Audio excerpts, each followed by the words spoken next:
Hello दोस्तों, नमस्कार, आदाब, सत श्री अकाल सभी को। जीएस एनुकोड में आपका हार्दिक स्वागत और अभिनंदन करते हैं। हम बात करेंगे एनआईएस डीलेट साथियों के लिए क्या अपडेट है। कहीं न कहीं 5 नवंबर की सुनवाई है, आप देखेंगे सुप्रीम कोर्ट्स में। उसके पहले ही एनसीटी ने बहुत सारे तथ्य अपने रखे थे। उस समय भी एनसीटी के ऑफिशियल साइट पे सारी चीज़ें अवेलेबल थी कि जो एनआईएस डीलेट को या वैलिड कराने के लिए थी। और जब कोर्स कराया गया तब भी सारी चीज़ें हमारे सामने सुनिश्चित की गई थी और फिर हमें हाई कोर्ट से जीत मिलती है। लेकिन कहीं न कहीं कुछ कारण से की वजह से या हम एनआईएस डीलेट सुप्रीम कोर्ट से इनवैलिड होता है।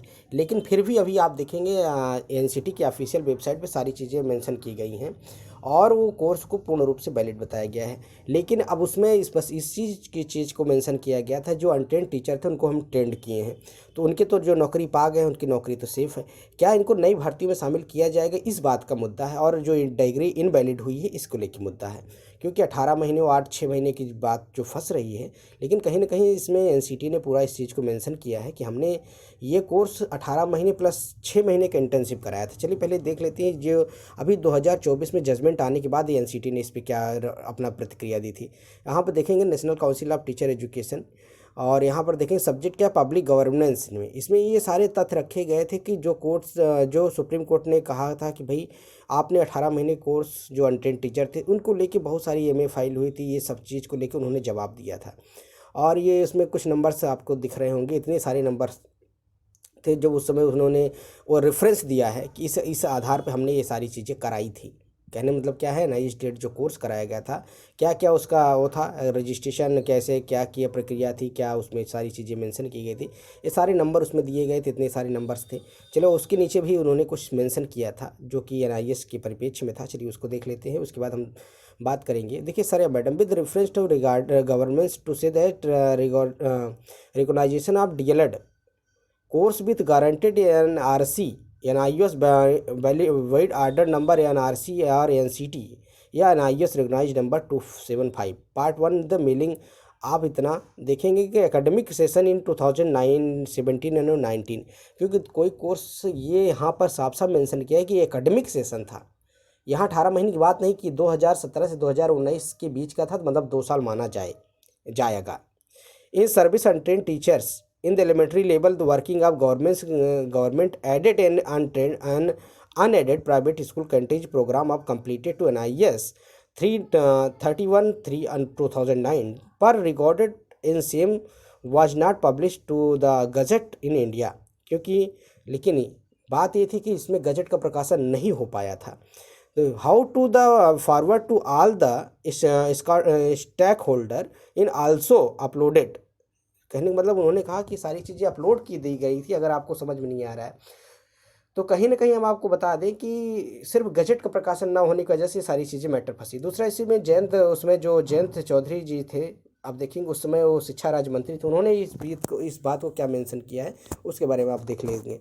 तो कहीं ना कहीं देखेंगे का से लेके झा तक निःशुल्क और अनिवार्य शिक्षा के बारे में उन्होंने बात की है कि जो बाल शिक्षा अधिकार संशोधन अधिनियम 2017 में प्रावधान है कि दिनांक 31 मार्च 2015 से नियुक्त पदस्थ कार्यरत प्रत्येक अध्येता जिसके पास अधिनियमित निर्धारित योग्यता नहीं है, उनके पास न्यूनतम अर्हता के लिए 31 मार्च 2019 तक प्राप्त करनी होगी।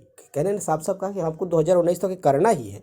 सेवारत शिक्षकों को दिनांक 31 मार्च न्यूनतम योग्यता प्राप्त करने के लिए समस्त राष्ट्रीय अध्यापक शिक्षा परिषद एनसीटी के क्षेत्रीय समिति एनआरसी के में विधिवत मान्यता 18 महीने के ओडीएल जो पाठ्यक्रम है 22 सितंबर 2017 के आदेश के एनआईएस द्वारा 2017 देखेंगे यहाँ पर मेंशन किया गया सत्र, शैक्षणिक सत्र 2017 से 2019। यहाँ पर ही कहीं 18 महीने की बात नहीं की गई, 2007 सेशन की बात की गई।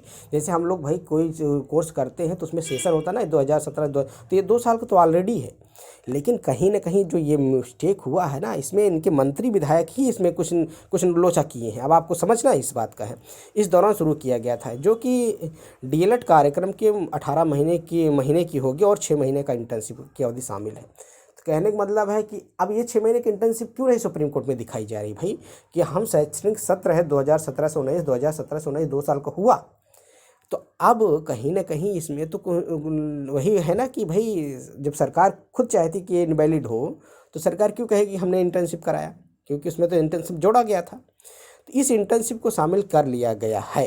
कहने का मतलब साफ साफ कह रहे हैं कि इस अवधि में जो 18 महीने का था उसके बाद 6 महीने की इंटर्नशिप था उसको शामिल किया गया है। सभी प्रशिक्षुओं को व्यवहारिक गतिविधियों के उसका स्कूल में गतिविधियों कार्यशाला और गतिविधियों के आधार पर ही पूरा करना था।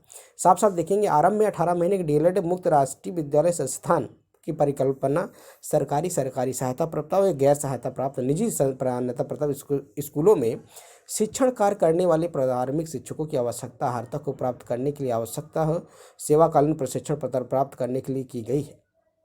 वर्ष 2019 में CWC संख्या 19842 के पटना स्थित माननीय उच्च न्यायालय द्वारा जारी निर्देश के अनुपालन को विभाग के राष्ट्रीय अध्यापक शिक्षा परिषद NCT के सभी राज्यों के NIS द्वारा आयोजित की गई 18 महीने डीएलएड पाठ्यक्रम उम्मीदवारों को विचार करने के लिए किया गया। माननीय न्यायालय ने 2022 में SLP के तहत इतना 2023 में निर्णय के तहत माना है कि 18 महीने डीएलएड 2 साल के डीएलएड के बराबर नहीं है। इन्होंने कहा फिर भाई न्यायालय ने माना है कि 18 महीने की डीएलएड 2 साल के डीएलएड के बराबर नहीं है, तो इसका कारण क्या है? तो कहीं ना कहीं आप देखेंगे सब इस चीज़ को स्पष्ट रख रहे हैं कि भाई न्यायालय ने क्यों माना, क्योंकि हम जो इंटर्नशिप कराएं उसका प्रूफ दिया जाए कि भाई हमने इंटर्नशिप कराया और दो शैक्षणिक सत्र है। तो ये सारी चीज़ें अब सुप्रीम कोर्ट में रखी जानी है। तो अब सुप्रीम कोर्ट में रखनी जानी, भाई देखिए जज है जो बैठे हैं उनको हम किस तरह अपनी बातों को रख रहे हैं, उनको समझ में आ रही नहीं। जब तक वो अपनी बातों को पूरा समझेंगे नहीं तब तक भाई मान्य नहीं होगा। इसी बीच फिर नंदन बोहरा सर उसी समय थे केस में एक्टिव थे। उन्होंने फिर 2024 में जनवरी के बीच में 2000 जजमेंट आने के बाद उन्होंने RTI लगाई कि सर गजट का जो प्रकाशन नहीं हुआ तो ये गजट प्रकाशन कौन करेगा? अगर गजट का प्रकाशन नहीं हुआ, हमारी डिग्री इनवैलिड हो रही, 14 लाख विद्यार्थियों का सवाल है, तो आप गजट का प्रकाशन करिए। मान लीजिए आप 2-250 रुपये उसमें नहीं दिए तो अब तो गजट का प्रकाशन कर सकते। तो उसमें RTI में जवाब आया कि भाई देखिए in the regarding to NIS delete has the examination right of the conduct to Supreme Court of India session 2023 in the regarded to submitted of the stockholder. कहने का मतलब है कि हमने जो हमको स्टॉक होल्डर ने हमारी फीस नहीं सबमिट की, इसलिए हमने गजट का प्रकाशन नहीं किया। अरे भाई नहीं सबमिट की तो आज 14 लाख विद्यार्थी सड़क पे है। तो इसमें सरकार, तो इसीलिए विद्यार्थी में जो समय जो नंदन बोहरा सर की टीम थी वो लगातार कोशिश कर रही थी गजट का प्रकाशन हो पाए, लेकिन न शिक्षा मंत्री न कोई इसमें जो हमारी सरकार है, कि उन्हीं सरकार में जो अभी सरकार है वो इसी सरकार में कोर्स कराया गया, वो सुनने के लिए तैयार नहीं है। अब बस हमें न्याय मिलेगा कहाँ से मिलेगा? सुप्रीम कोर्ट से ही मिलेगी, क्योंकि वही जज को में। तो इस समय जो आगामी सुनवाई है 5 नवंबर की, वो आपके लिए अहम होनी हो। इसमें ज़्यादा से ज़्यादा विश्वनाथ जी का फंड करिए, ज़्यादा से ज़्यादा उनको सहयोग करिए, ताकि या इस बार जो 5 नवंबर की सुनवाई है NIS वैलिड हो पाए और अपने पक्षों को सही से रखा जा सके। खबरें यही थी। वीडियो पसंद है चैनल को लाइक करें, सब्सक्राइब करें, अपने दोस्तों में से शिक्षा भर्ती चैनल से जुड़ सकते हैं। मिलते हैं नए वीडियो के साथ। जय हिंद साथी, नमस्कार, सभी दिन शुभ। Thank you. मिलते हैं नए वीडियो के साथ।